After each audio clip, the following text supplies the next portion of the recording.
qui est le plus grand. Et pourtant, nous sommes appelés à nous faire. Et il termine, soyez donc parfaits, comme votre Père Céleste est parfait. Qui a profondément gardé ce culte-là et qui continue d'y méditer, qui est allé lire ce texte et s'interroger, se disant, je suis petit. Et me connaissant quelque chose. Est-ce que je suis encore face à cette interpellation du Seigneur de la foi, de celui à la porte des cieux, laquelle la porte des cieux? C'est pour nous dire que ça n'est pas facile de venir tout à coup et de dire que je suis chrétien. Mais il faut se faire face aux exigences de la parole de Dieu. Ce matin encore, nous ne nous sommes pas éloignés.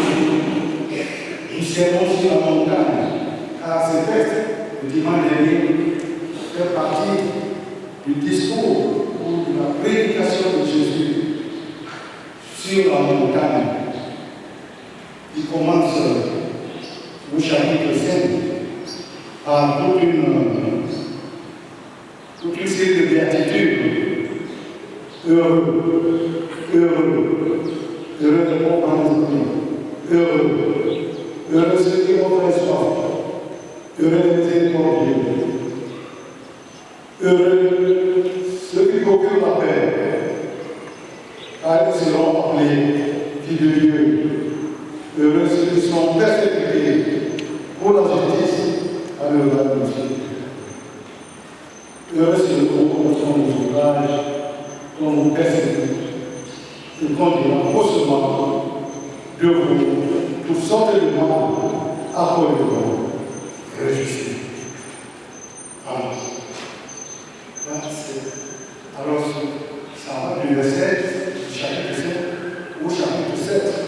Et justement, le passage, l'extrait du passage, de ce serment sur la montagne, s'arrête effectivement au chapitre 7. Et c'est là que nous avons lu. Mes frères et sœurs, en lisant le texte que le Seigneur m'a donné, je partageais avec vous ce matin. En commençant par le prophète Jérémie, il faut dire que Jérémie était un prophète malheureux, très malheureux, parce qu'il était méconnu bien de sa famille, traîné, incarcéré, prison ici, interdiction de faire ceci là. Jérémie a connu de Dieu difficultés. Mais c'est ce Jérémie qui, depuis, nous a dit ce matin, pour nous dire, il nous présente deux cas. Deux cas. Que nous sommes courants. Est-ce qu'il parle de maudit l'homme qui se confie à l'homme, qui prend la chair pour son appui et qui lui tourne son cœur de l'éternel. Il est comme le misérable dans le misère. Il ne va pas aller de bonheur. Il habite des lieux brûlés. Une terre salissante.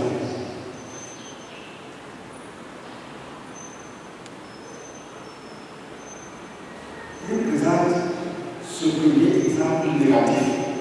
N'est-ce pas le négatif? Un homme,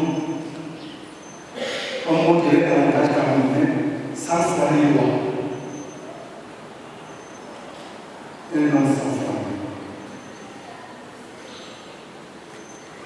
et maudit. Je connais à tous les deux passages qui considèrent au début. Il y a ce passage de Jérémie, chapitre 17, verset 7, et Isaïe, chapitre 46. Maudit l'homme qui se confie dans l'homme. Maudit l'homme qui se confie dans l'homme.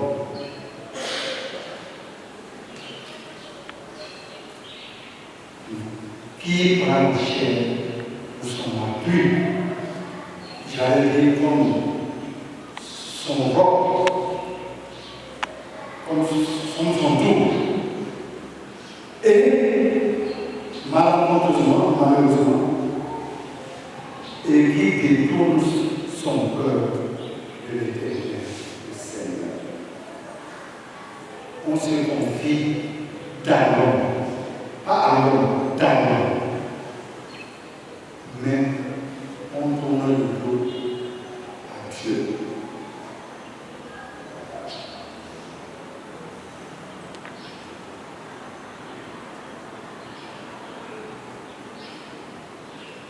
Nous sommes tous chrétiens. Nous venons tous les jours. Mais est-ce que nous sommes tous bénis, comme agit le prophète? Béni soit l'homme qui se confie dans l'Éternel. Et dans l'espérance,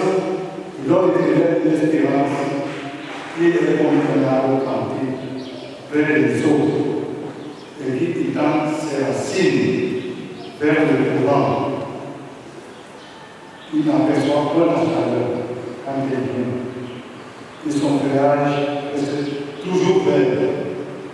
Dans l'année, la sécheresse, il n'a point de crainte. Il sait de votre jour.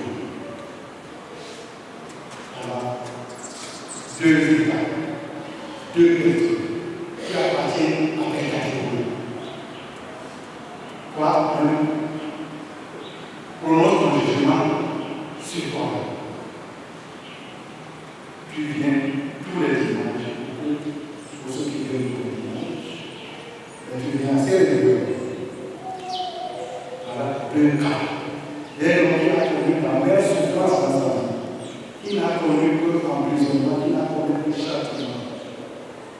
Mais toi, tu ne connais pas ces situations. Mais par expérience de sa vie, il le connaît, il y a deux catégories. Ces hommes sont soit les bons, qui ne pensent qu'à eux-mêmes. Et il ajoute un peu plus bas, il dit, le cœur est obtué par-dessus tout, il est méchant.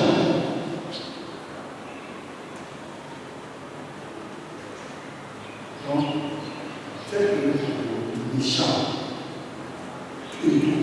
Et celui qui appartient à quelle catégorie? Comme une femme, enfant de Dieu, à quelle catégorie appartient-tu? Ce que je crois pas, tu viens à l'église tous les jours. Tu es à la CF, à la CH, à la GP, au groupe du pasteur. Tu es ancien. L'église, tu es diable, tu es responsable. Regarde, tu appartiens à quelle catégorie? Quand nous répondons à Dieu, c'est important d'y réfléchir de temps en temps.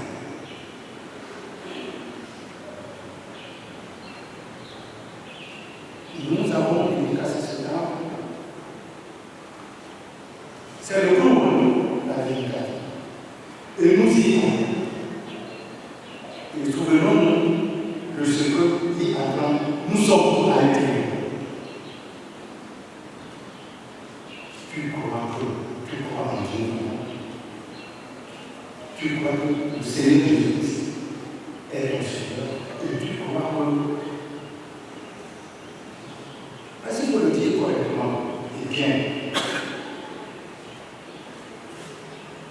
la chrétienté a un objectif.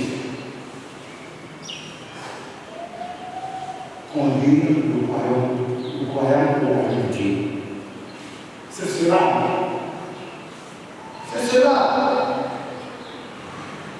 Non, c'est cela. On ne vous donne pas l'objectif du chrétien pour lequel Jésus-Christ a subi d'illuminer la cruauté de la mort.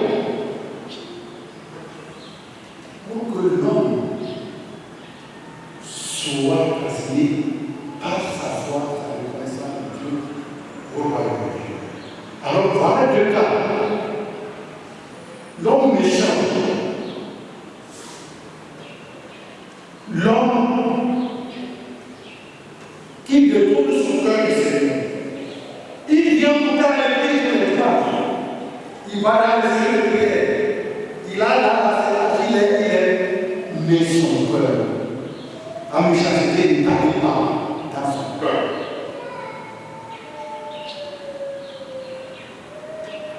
Son cœur est toujours bourré de méchanceté. Quand il parle, tu entends parler. Tu te demandes qui le veut. Mais c'est le ciel qui a dit. Celui qui parle comme ça, c'est pas croyable.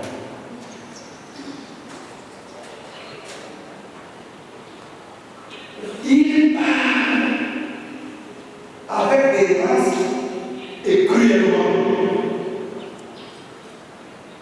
Tu appartiens à quelqu'un.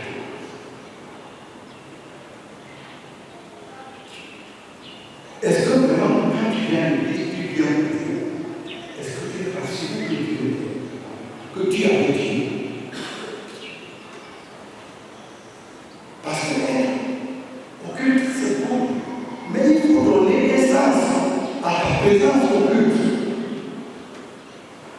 Il faut donner le sens vrai, pas un sens, le sens vrai. Il faut donner le sens vrai réel, tel qu'il se doit être de ta venue, de ta présence au culte, de ta présence à une chorale, à l'association, à tout ce que l'église se passe. Tu te places parmi ces catégories d'hommes. Celui qui produit, celui dont le voyage est toujours ouvert, celui qui est heureux, celui qui se soucie de son être par rapport à Dieu, celui qui a le cœur tortueux. Qu'est-ce qu'il dit tortueux? Jamais. Il fait des histoires. Une de ces paroles peuvent signifier trois choses à la fois au carré. Selon qu'il est, tu appartiens. C'est pour dire que révisons nos foi. C'est pour dire que révisons pour qu'on demande chacun son aide. Il faut que nous donnions véritablement le sens que le Christ veut de nous dans son Église. Sinon, nous chantons et deviendrons vainqueurs devant Dieu. Comme il dit dans Jérémie, dans le psaume 50, il dit vos prières, vos chants, je ne les entends plus. Je n'écoute plus rien de vous. Parce que vous parlez de bouche, mais vos cœurs sont ouverts.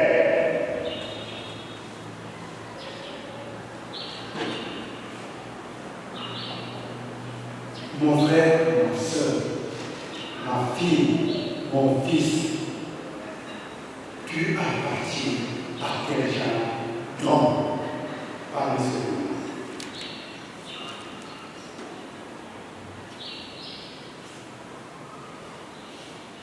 Quand on dit dans la paroisse, est-ce pour susciter une maison? Est-ce pour créer une maison? Est-ce pour créer des groupuscules s'opposant à ceci ou à cela?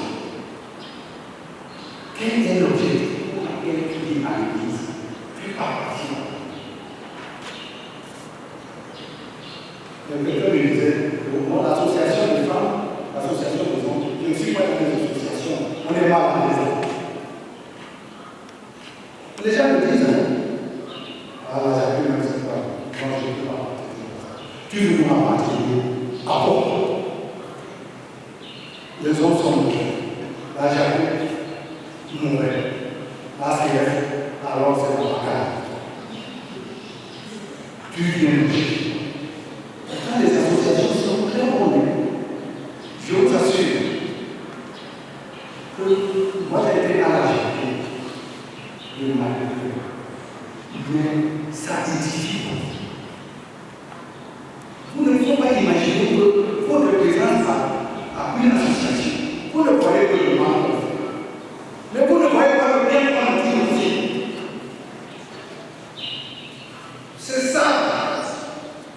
Vous ne voyez pas le bien qu'on a dit. La formation, l'éducation que vous tirez dans les associations de l'école. Vous ne voyez pas ça. Mais vous voyez pas comme calme. C'est le calme. Alors que toi, vous dites calme. Mais tu es le plus grand de calme. Tu appartiens.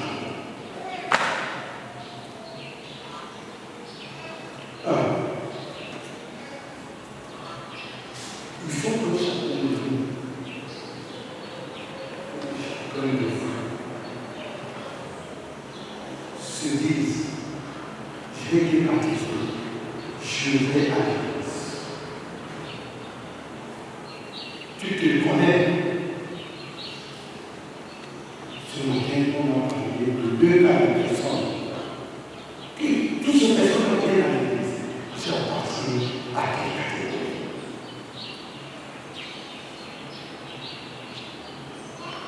Et si j'appartiens à quelle catégorie? Si j'appartiens à la première catégorie, la catégorie dont vous avez dit, maudit soit celui qui fait semblant d'être là, qui prononce Seigneur, Seigneur, nous embauche le nom du peuple.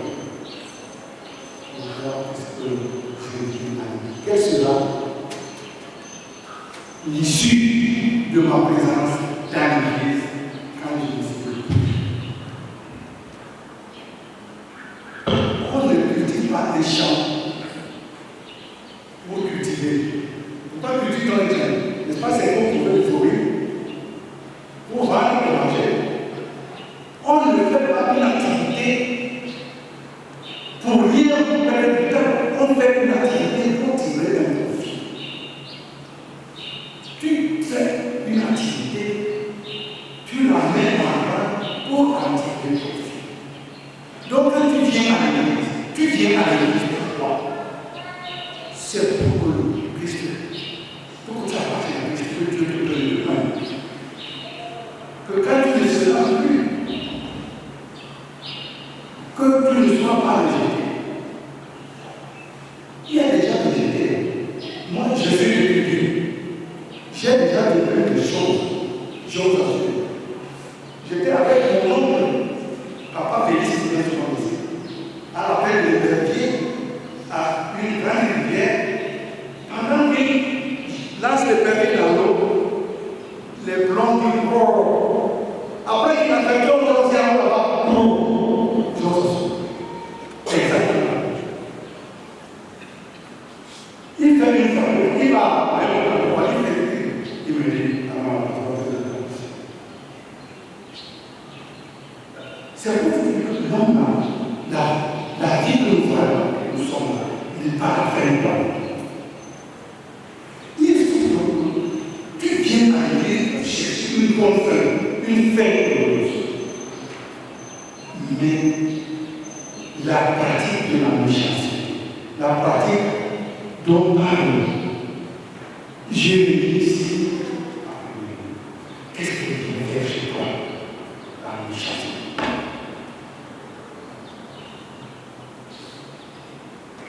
Tu sabotes le travail de l'église, le travail de Dieu. Je ne peux pas aller à la scène, elle est mauvaise. Je peux parler à la chapelle, elle est mauvaise. Je peux parler à l'enseignage. Le groupe du pasteur, On dit venez. Les gens ne veulent venir même. Non, moi, je ne veux pas partager. Je ne veux pas mettre dans un groupe. Je ne suis pas. Qui est comme toi? Tu ne veux pas la CR, tu ne veux pas la CRH. Tu ne veux pas la JAP. Tu viens. Mais moi, je dis comme tu viens. Sois quand même quelque chose de continent qui peut t'aider. Non. C'est pour nous aider. On a dit ça. Nous ne pouvons pas. Donc, quand tu se prends les plus comme ça, en bas, sans objectif. Voilà, c'est très important. Mes frères et sœurs, mes enfants, il faut avoir un objectif quand tu fais quelque chose. Il faut avoir un objectif et pas n'importe quel. Un objectif heureux, bienveillant, qui t'apporte bénédiction.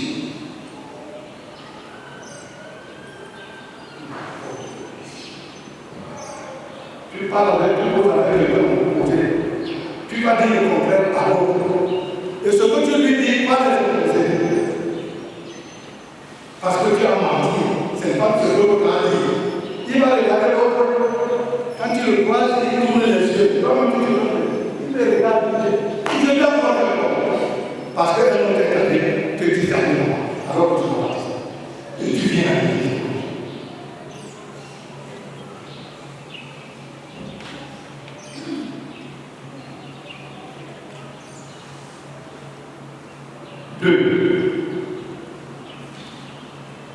Matthieu dit, prenez votre terme. Matthieu dit, ceux qui me disent Seigneur, Seigneur, n'entreront pas tous dans le révolution. Mais c'est lui qui fait la volonté de mon Père qui est dans les cieux. Nous comprenons cela. Ce n'est pas parce que nous disons Dieu, Jésus. Le cœur est plein d'amertume, de haine, de complot. Nous disons Seigneur, mais la volonté de Dieu est venue.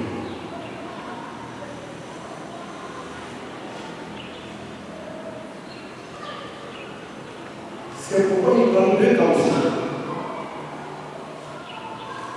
Une maison bâtie sur le roc et une maison bâtie sur le sable. Vous avez suivi dans la lecture. Tu es en train de bâtir quelle maison? Ta maison est bâtie sur quoi? Dis-moi, quand tu es en l'église, tu bâtis sur quoi?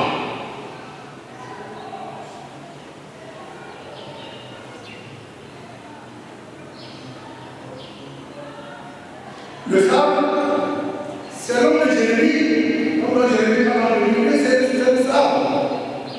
Tout ce qu'il fait, c'est pour être évacué à l'intérieur. Le roc, c'est ce qui édifie les autres, t'édifie toi-même. Ce qui fait que le Seigneur te bénit, c'est ça le roc. Tu bâtis quelle maison? Tu bâtis quelle maison?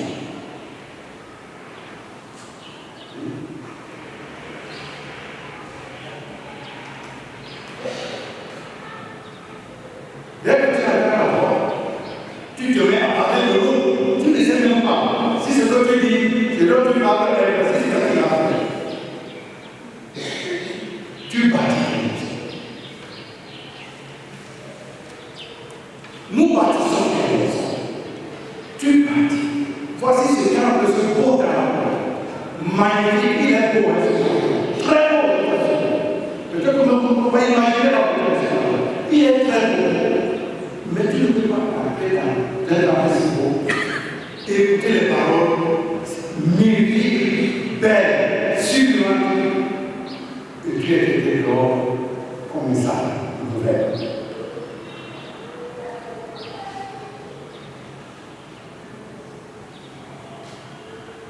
Alors, ce qui est important, je vais bientôt finir. Ce qui est important, c'est que le deuxième passage de Éphésiens chapitre 4 nous dit l'unité de la foi. Je vous exhorte donc, moi, le président dans le Seigneur, à marcher d'une manière digne de la vocation qui nous a été adressée.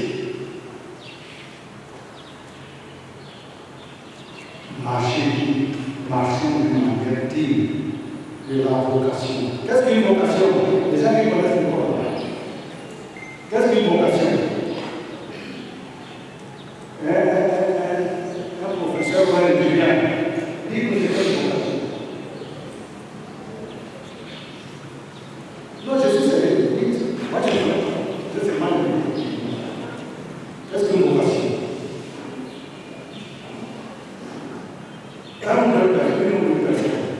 Dites, ne l'avez pas honte. Qu'est-ce qu'une vocation?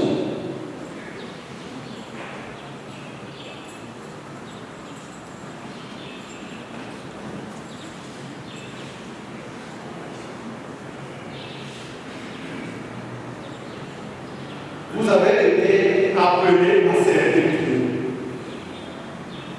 C'est un appel. Une vocation, c'est un appel à quelque chose. Tu dis, marcher d'une manière digne. Alors, quel est, parmi les deux cas que vous avez entendu, quelle est la manière que vous choisissez? Quel est l'appel qui vaut mieux être choisi de suivre? D'être entendu. N'est-ce pas celle qui fait que vous êtes toujours, votre voyage est toujours ouvert? C'est ça, non? Quand on vous regarde, on dit oui, je suis heureux d'être dans la belle école militaire, parce que là, il y a des petits. Je ne veux pas dire qu'on ne doit pas se tromper. On se trompe. Moi, je suis le premier du monde. Je suis le groupe qui est en mais je ne m'assois pas sur la tête et m'en réjouis sur la moquerie, sur la puantise. C'est que moi, je me mets aussi en cause. Et c'est ça, on se met en cause. On se déroge soi-même. Et est-ce que Seigneur, je parle de quoi aux autres? Est-ce que tu vas m'accepter? Si un homme équilibré ne se pose pas cette question, c'est qu'il a cessé d'être équilibré. Parce qu'aucun homme ne sait. Mais il ne faut pas choisir le mal pour principe. Il ne faut pas choisir le négatif pour principe.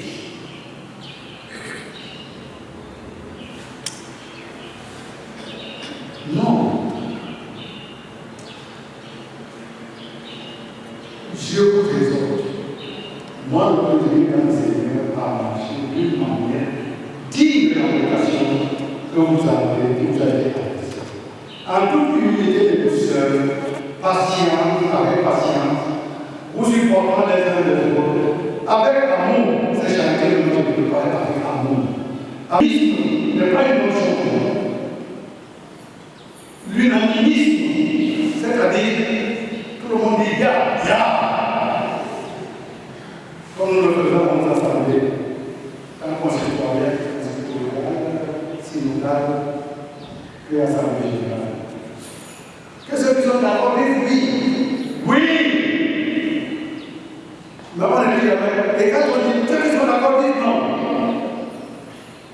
Souvent, il y a beaucoup de votes. Si le vote est là, nous avons dit oui.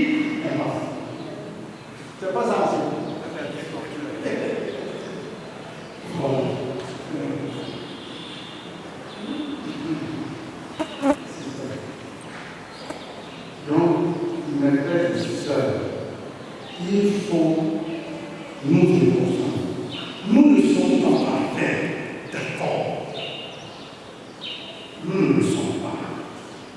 Mais nous ne devons pas être catégorisés parmi les mauvais.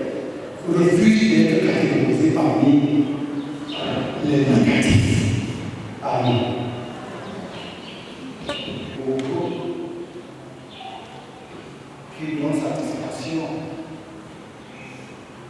au Seigneur à partir de son Église,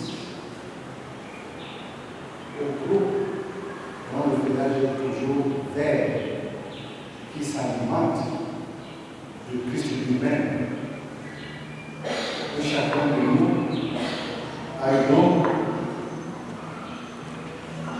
se poser cette question. Souvenez-vous que Dieu vous a appelé par Jésus-Christ à montrer au monde ce que vous êtes devenu par Jésus-Christ. Les hommes bien paix, l'amour. Les hommes qui font droit de son Église, la paroisse à laquelle vous êtes inscrits, vous êtes membres. Vous n'y venez pas pour une réunion simple, mais vous venez pour ressourcer en Jésus-Christ. Donnez à cette paroisse le sens que Dieu veut d'elle pour que ceux qui viennent ici bénéficient de la grâce de Dieu, de l'amour de Dieu, de l'unité.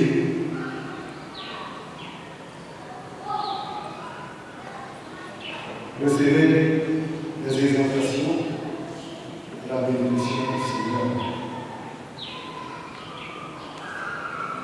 Humiliez-vous sous la main puissante de Dieu, afin qu'il vous élève à convenable. Déchargez-vous sur lui de tous vos soucis, car lui-même va sur vous. Soyez sobres, veillez. Votre adversaire, le diable, rôde comme un lion rugissant, cherchant qui le volera.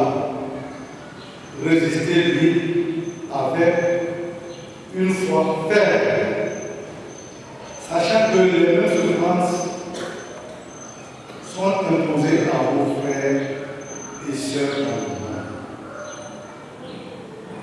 Alors, peuple de Dieu,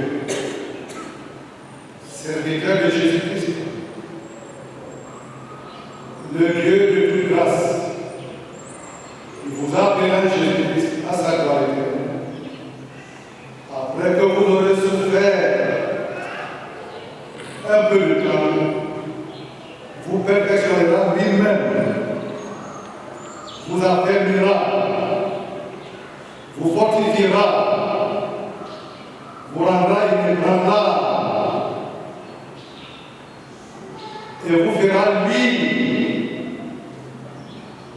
comme la lumière du jour, parce que votre vie plaît à plusieurs, parce qu'elle donne envie de venir